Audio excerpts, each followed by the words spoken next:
আসসালামু আলাইকুম, আমি doctor Anhar Rahman, laparoscopy and hepatology pancreatic surgeon. আজকে আমার খুব খুশির দিন, কিন্তু আমার সামনে যে চাচা বসে আছেন, চাচার নাম হচ্ছে কাশেম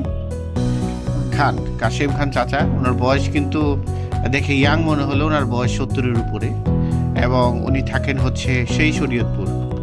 চাচা কিন্তু একটা জটিল রোগে ভুগছিলেন, সেটা হলো যার ডান সাইডের একটা হার্নিয়া ছিল। কিন্তু এই বয়সে এই হার্নিয়া অপারেশন কিভাবে করবেন, কেটে করবেন, খুব ভয় ছিল এবং অনেক জায়গায় ঘুরতেছিলেন। অবশেষে তার ছেলে সলিমান ভাই উনি খোঁজ পেলেন আমার ফেসবুক, ইউটিউবে, এবং আমার কাছে নিয়ে আসছেন।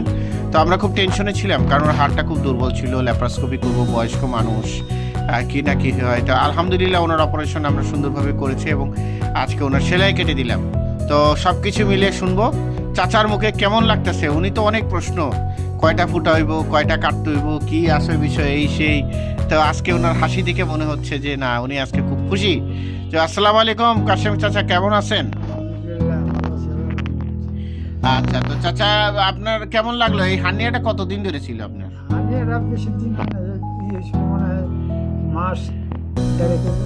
আচ্ছা, তো আপনার এই অপারেশন কাইটটা করতে ভয় পাইতেছিলেন, তাই না? যে কম্পিউটারের মাধ্যমে করবেন বা ল্যাপারোস্কোপির মাধ্যমে, নাকি? তো কেমন লাগলো বলেন, সবকিছু মিলে? যেদিন করলাম তারপরের দিনই তো বাড়ি, নাকি?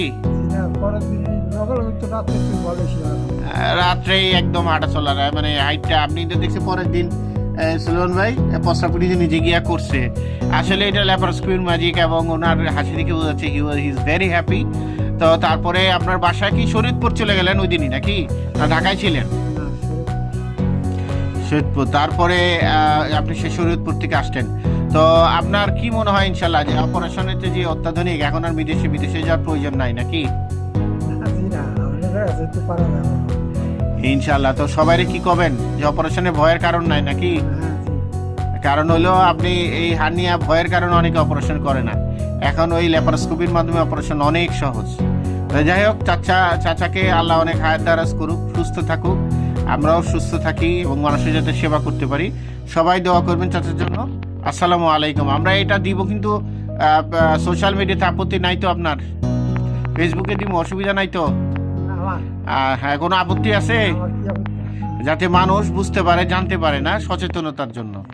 জি, আল্লাহ ভরসা। আসসালামু আলাইকুম।